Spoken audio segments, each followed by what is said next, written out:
بسم اللہ الرحمن الرحیم۔ السلام علیکم۔ پہلی ملاقات، قسط نمبر 15۔ آج کی صبح کا آغاز ہوا۔ سب لوگ آج تھوڑا دیر سے اٹھے تھے کیونکہ کل کی وجہ سے تھکاوٹ ہو چکی تھی۔ گھر میں کوئی فنکشن ہو تو 1000 کام ہو جاتے ہیں، اس لیے یہاں بھی یہی حال تھا۔ لیکن پھر بھی 8 بجے تک تقریباً اٹھ چکے تھے، لیکن آنا صاحب اور حنین پہلے اٹھے تھے کیونکہ انہیں اتنی دیر تک سونے کی عادت ہی نہیں تھی۔ وہ وقت کے پابند تھے، اور یہ بات نہیں کہ باقی گھر والے پابند نہیں تھے، وہ تو بس تھکاوٹ کی وجہ سے آج نہیں اٹھے۔ کبھی کبھار تو چل ہی جاتا ہے۔ سب لوگ ناشتے کے ٹیبل پر جمع ہوئے، سب نے ناشتہ شروع کیا۔ شکر ہے کل کی تقریب اچھے سے ہو گئی، کسی قسم کی پریشانی نہیں ہوئی۔ آنا صاحب نے ناشتہ کرتے ہوئے ہی بولا، جی اللہ کے فضل و کرم سے۔ اکمل صاحب نے اسباب میں سر ہلاتے ہوئے کہا، جبکہ ماہی کو بہت شرم آ رہی تھی۔ کل کی تقریب یاد آ کر جبکہ سامنے بیٹھا حنین ماہی کو شرماتا دیکھ بھی کوئی اثر نہ لایا، اور نظریں آنا صاحب کی جانب کی جب ماہی کا کھلا ہوا چہرہ اترا۔ ویسے کل گڑیا لگ بہت پیاری رہی تھیں۔ عشرت بیگم نے مسکراتے ہوئے ماہی کی جانب دیکھتے ہوئے کہا، تھینکس مومانی۔ جب ماہی نے مسکرا کر شکریہ ادا کیا، ہماری بچی ہے ہی اتنی پیاری۔ کرن بیگم نے بھی اپنا حصہ ڈالا، چلیں آپ سب کہہ رہے ہیں تو میں بھی تعریف کر دوں، بھابھی واقعی بہت پیاری لگ رہی تھی، کمیل شرارت سے بولا۔ جب سب لوگ وہاں بیٹھے مسکرائے سوائے ایک انسان کے، جبکہ ماہی اسے ہی دیکھ رہی تھی، یعنی جسے تعریف کرنی تھی اس نے تو ابھی تک کی ہی نہیں، اور کون جانے کہ اس بے دل انسان نے کل اسے غور سے دیکھا بھی تھا کہ نہیں۔ ماہی کے دل میں تو بس یہی ایک بات آئی تھی۔ خیر سب لوگ ناشتہ کر چکے تھے۔ حنین کو ایجنسی میں ایک اہم کام آ گیا تھا جو صرف وہی کر سکتا تھا، اس لیے حنین جا چکا تھا۔ کمیل کا تو بزنس تھا، اس لیے اسے تو جانا ہی تھا، کیونکہ ابھی تو اس نے بزنس سٹارٹ کیا تھا، اس لیے لاپرواہی نہیں کر سکتا تھا۔ اس لیے کمیل بھی آفس جانے کے لیے ریڈی ہو رہا تھا۔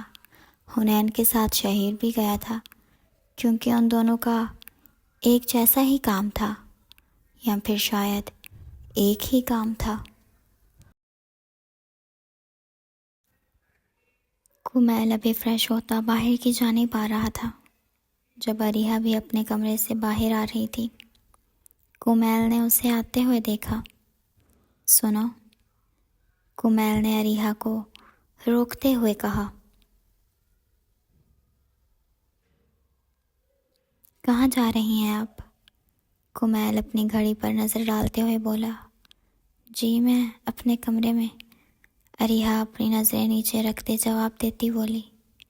جب کمیل 2 قدم بڑھتا اریحا کے قریب آیا، اریحا نے گھبراتے ہوئے اپنے قدم پیچھے لیے۔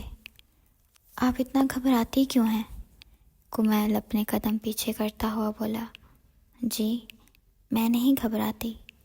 اریحا دوسری جانب دیکھتے ہوئے بولی، آپ کو کوئی کام تھا کیا مجھ سے؟ اریحا نے پوچھا۔ ہے تو، پر پھر کبھی سہی۔ کمیل گہرا سانس لیتا بولا، اوکے۔ اریحا نے بھی کوئی زیادہ اصرار نہ کیا۔ اریحا اپنے کمرے کا دروازہ کھولتی اندر چلی گئی، جبکہ کمیل صرف بند ہوتے دروازے کو دیکھتا رہ گیا، اور پھر تھوڑی دیر بعد وہاں سے چلتا نیچے آیا۔ سب گھر والوں کو اللہ حافظ کہتا اپنے آفس کے لیے نکل پڑا۔ سب لوگ لاؤنج میں بیٹھے باتیں کر رہے تھے، لیکن ماہی الگ ہی سوچوں میں گم تھی۔ دماغ میں 100 طرح کے خیال آ رہے تھے جو اسے پریشان کر رہے تھے۔ ماہی کو بھی انہیں صرف اچھا لگنے لگا تھا، تو پھر کیوں ہو رہی تھی اتنی بے چینی؟ کیوں اس کا توجہ نہ دینا برا لگ رہا تھا، جبکہ منگنی کو ابھی تک 24 گھنٹے بھی نہیں ہوئے تھے؟ تو پھر یہ سب کیوں ہو رہا تھا؟ ماہی بیٹا، عشرت بیگم نے نہایت پیار سے آواز لگائی جب ماہی کی سوچوں کا سلسلہ ٹوٹا اور وہ ہوش کی دنیا میں لوٹی۔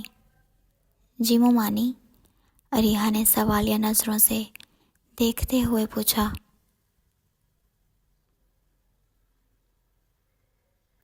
آپ کہاں کھوئی ہوئی ہیں؟ عشرت بیگم نے سوال کیا۔ کچھ نہیں مومانی، ماہی نے مسکراتے ہوئے کہا۔ جب عشرت بیگم نے مسکراتے ہوئے اسباب میں سر ہلایا، بیٹا آپ کا نیکسٹ اسٹڈی کے بارے میں کیا خیال ہے؟ جی مومانی، ارادہ تو ہے جاری رکھنے کا، کیونکہ مجھے پڑھنے کا بہت شوق ہے، اس لیے میں اپنی اسٹڈی ضرور مکمل کروں گی۔ ماہی نے بھی اپنا ارادہ عشرت بیگم کو بتایا۔ جی بیٹا، یہ تو بہت اچھی بات ہے، آپ ضرور مکمل کریں اپنی پڑھائی۔ عشرت بیگم نے بھی ماہی کو شاباشی دیتے ہوئے کہا، جبکہ ماہی نے جواب میں صرف مسکراہٹ ابھاری۔ تو کب دوبارہ شروع کریں گی پڑھائی؟ عشرت بیگم نے پھر سوال کیا۔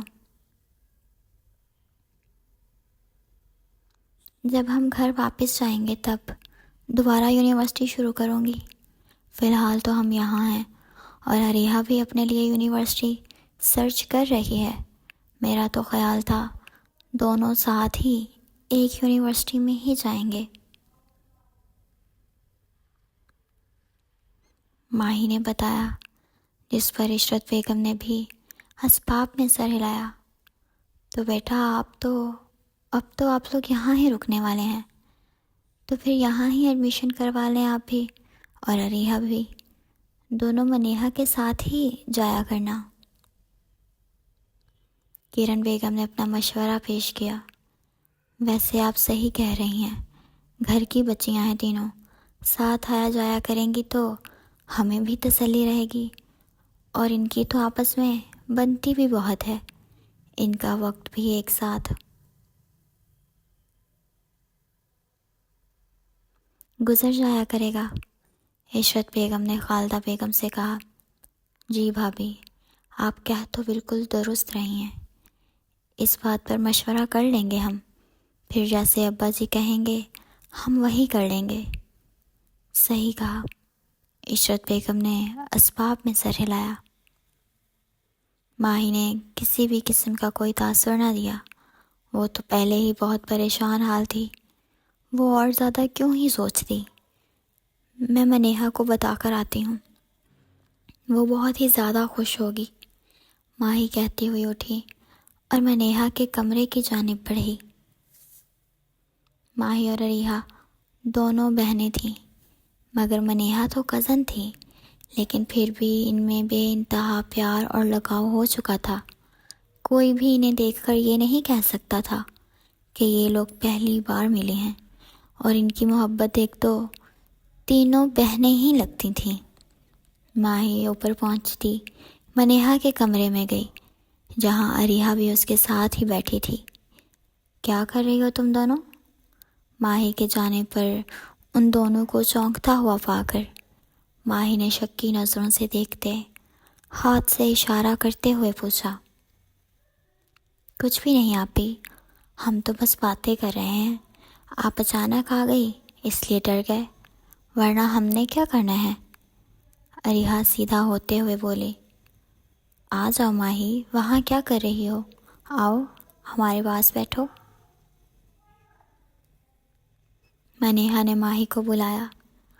اچھا، مجھے تم دونوں کو کچھ بتانا ہے، ماہی بیڈ کی جانب بڑھتے ہوئے بولی، جبکہ عریہا اور منیہا دونوں ماہی کی بات پر اس کی جانب متوجہ ہوئی۔ کیا بتانا ہے آپی؟ عریہا نے سوال کیا۔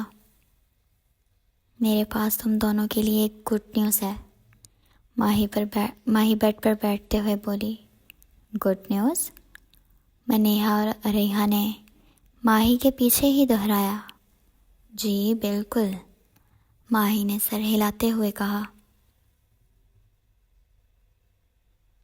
کیا گڈ نیوز ہے آپی؟ ہمیں بھی بتائیں۔ ارے یہ گڈ نیوز ہم تینوں کے لیے ہی تو ہے، ماہی نے ہاتھ سے دونوں کی طرف اشارہ کرتے ہوئے کہا۔ اچھا پھر بتاؤ بھی تو صحیح، کیا نیوز ہے؟ اب کی بار منیہا بے صبری سے بولی۔ ارے بھائی صبر رکھو، اتنی بھی کیا جلدی ہے؟ ماہی اپنے کھلے بال ہوا میں گھماتے ہوئے بولی۔ اب تم مار کھاؤ گی ماہی، میں تمہیں پہلے ہی بتا رہی ہوں، منیہا انگلی دکھاتے دھمکی دیتے ہوئے بولی۔ اوہو یار، میں تو ڈر گئی، ماہی اپنے دونوں ہاتھ منہ پر رکھ مصنوعی ڈرنے کا ناٹک کرتے ہوئے بولی۔ اچھا مطلب اب تم نہیں بتا رہی؟ منیہا بھی بالکل تیار تھی ماہی کی پٹائی کرنے کے لیے۔ اچھا صبر رکھو، بتا رہی ہوں، ماہی اٹھ کر سامنے آتے بولی۔ تو نیوز یہ ہے کہ، ماہی کہتی رکی اور ان دونوں کے تجسس سے بھرے چہرے دیکھنے لگی۔ کہ ہاں آگے بھی بولیں آپ ہی، اریحا بے صبری سے بولی۔ کہ ہم لوگ یہاں رکیں گے اور ہم تینوں ساتھ یونیورسٹی جایا کریں گے، ماہی کہتی چیخ مار گئی، جبکہ اریحا اور منیہا کو تو جیسے یقین ہی نہیں آ رہا تھا۔ آپ بھی کیا آپ سچ کہہ رہی ہیں؟ اریحا نے ایک بار کنفرم کرنا چاہا۔ کیا ہم تینوں ایک ساتھ یونیورسٹی جایا کریں گے؟ اب کی بار منیہا نے سوال کیا۔ ارے ہاں میں سچ کہہ رہی ہوں، بالکل سچ، دونوں ممانیہ اور مما نے کہا ہے، اس کا مطلب تو یہ سچ ہی ہے نا؟ واو کتنا مزہ آئے گا ہم تینوں کو ایک ساتھ، منیہا اور اریحا ماہی کے گلے لگتے ہوئے گول گول چکر کاٹنے لگی۔ ان تینوں کی خوشی کا اندازہ کوئی لگا سکتا تھا کیا؟ لگتا ہے ماہی نے جا کر ان دونوں کو بتا دیا، خالدہ بیگم بولی۔ لگ تو بالکل ایسا ہی رہا ہے، ورنہ ان کی چیخوں اور ہنسنے کی آوازیں یہاں تک نہ ہوتی، کرن بیگم ہنستے ہوئے بولی۔ یہ تینوں بالکل ہم تینوں جیسی لگ رہی ہیں، ہم بھی تو بالکل ایسے ہی ایک دوسرے کے ساتھ رہتی تھیں، بس فرق یہ ہے کہ ہم لوگ شروع سے ساتھ رہیں اور یہ اب ایک دوسرے سے ملی ہیں۔ عشرت بیگم آنکھ کے کونے پر آیا ایک آنسو کا ننھا قطرہ صاف کرتے ہوئے بولی۔ بس دعا ہے کہ یہ ایسے ہی ایک دوسرے کے ساتھ ہنستی مسکراتی ہوئی رہیں اور ان تینوں میں کوئی درار نہ آئے، خالدہ بیگم دعا کرنے کے انداز میں بولی۔ آمین، عشرت بیگم اور کرن بیگم نے کہا۔ آج شام میں جب سب گھر آئیں گے تو ان کے داخلے کے بارے میں ہم بات کر لیں گے تاکہ پڑھائی کا حرج نہ ہو، کرن بیگم نے کہا۔ جی بالکل درست، عشرت بیگم نے بھی کہا، جبکہ وہ تینوں ابھی بھی اپنے کمرے میں لڑائی جھگڑا اور مستیاں کر رہی تھیں۔ وہ تینوں بہت خوش تھیں، پر کیا واقعی ان کے ساتھ کچھ اچھا ہونے والا تھا؟ یا پھر کچھ نیا ہونے والا تھا ان کے ساتھ؟ جو بھی تھا، پتہ تو اپنے وقت پر ہی لگنا تھا۔ ابھی تو دنیا کی تمام خوشیاں بس ان تینوں کے پاس ہی تھیں، جس پر یہ بہت خوش تھیں۔ جاری ہے۔